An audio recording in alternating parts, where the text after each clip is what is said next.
Earlier this November, Anne, Daniel, and I, Joseph, took a long one-day, 24-hour trip to visit Stone Mountain. We left at 3:20 a.m. on a Saturday, and Daniel drove us northward through Georgia. As the sun came up, we listened to audiobooks and music as we drove along.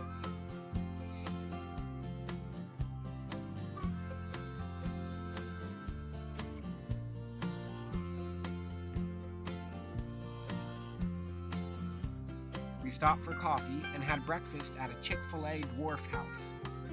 Before Chick-fil-A became huge, their chain restaurants looked like little houses made for short, bearded people.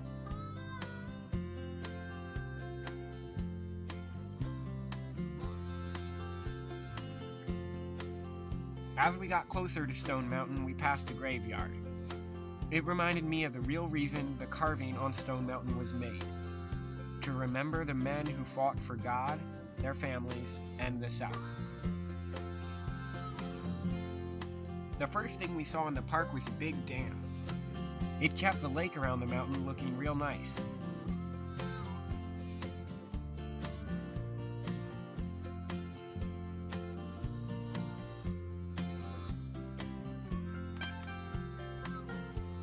Then we drove over a covered bridge.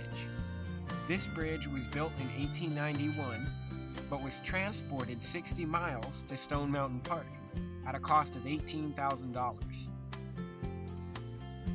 We also stopped by a mock-up of a grist mill. It doesn't run anymore, but they recreated it like one might have looked in the 1800s.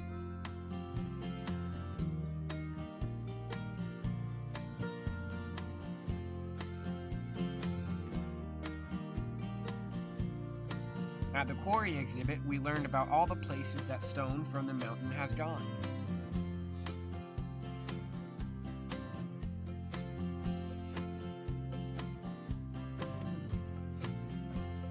One of the places listed was the post office in Palatka.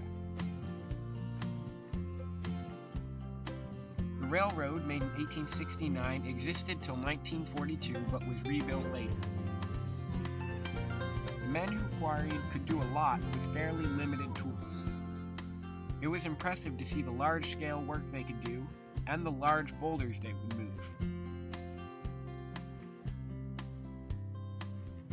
The ride up to the mountain was pretty fast. It only took a few minutes.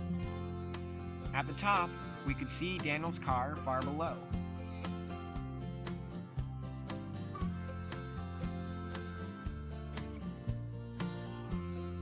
We had a stunning view of the Georgia Fall. It was nice being on a mountain where you had a solid view for miles.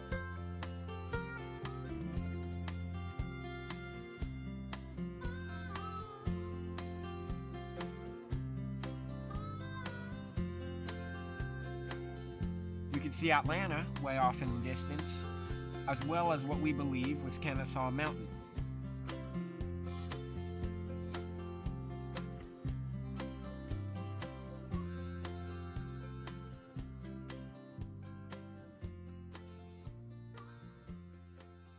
We traveled the 2,385 feet back down at a rate of about 16 miles an hour.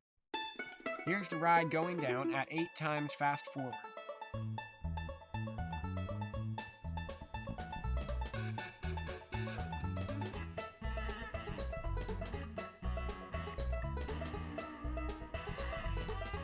The Confederate memorial carving is over 90 feet tall and 190 feet wide.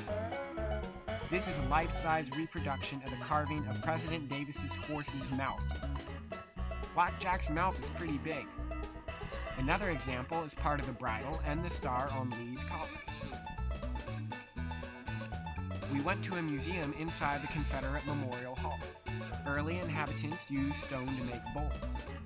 Later settlers were subsistence farmers who raised cattle, poultry, and grew plenty of crops. The area around Stone Mountain wasn't involved in any known skirmishes during the war between the states, but Sherman's march to the sea left a distinct trace. We left the museum and walked through the forest to a reproductive plantation. We walked in the side entrance of the large plantation house. Each room was furnished with period decorations. This table was pretty cleverly made. The drawer at the base was designed to hold dough, so that it could have time to rise, but not be in the way.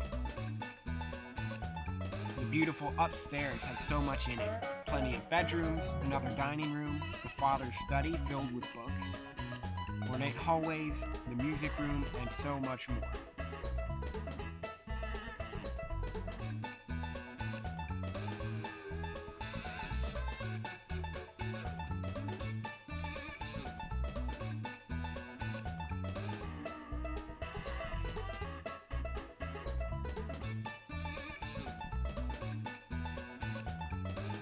I think if I ever built my own house, it would be a lot like this mansion.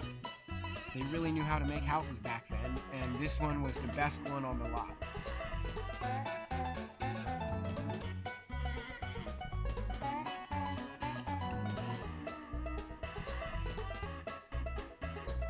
Every plantation has a basic garden, not to mention fields of other crops. This one was actually growing a good deal of tasty-looking vegetables.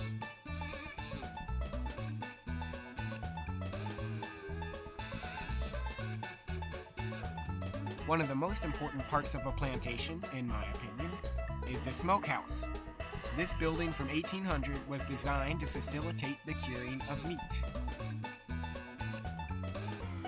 This barn, complete with a ginning room, was over 200 years old, and it didn't look like it was going away anytime soon.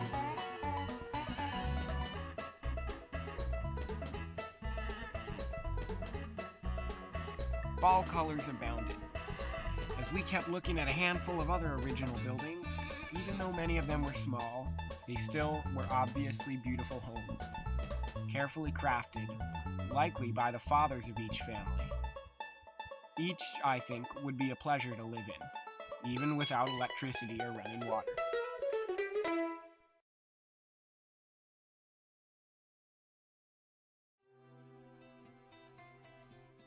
You might have guessed that this was my favorite part of Stone Mountain Park.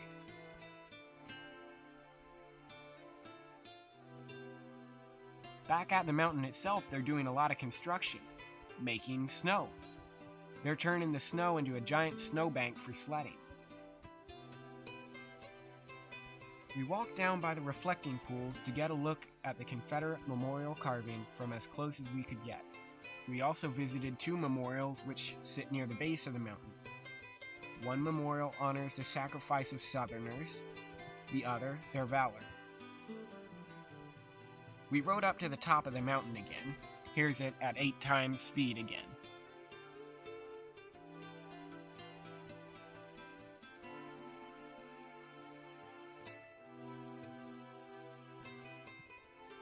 The figures look strange up close, but when viewed from the ground, the odd angles are unnoticeable.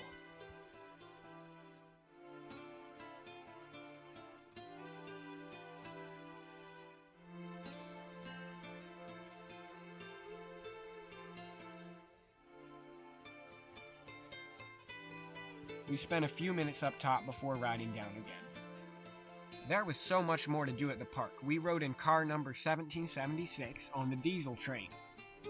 We got a great view of the mountain and the fall colors. We had dinner at a camping-themed restaurant. That's the end of part 1. Be sure to watch part 2 of 12 Hours at Stone Mountain.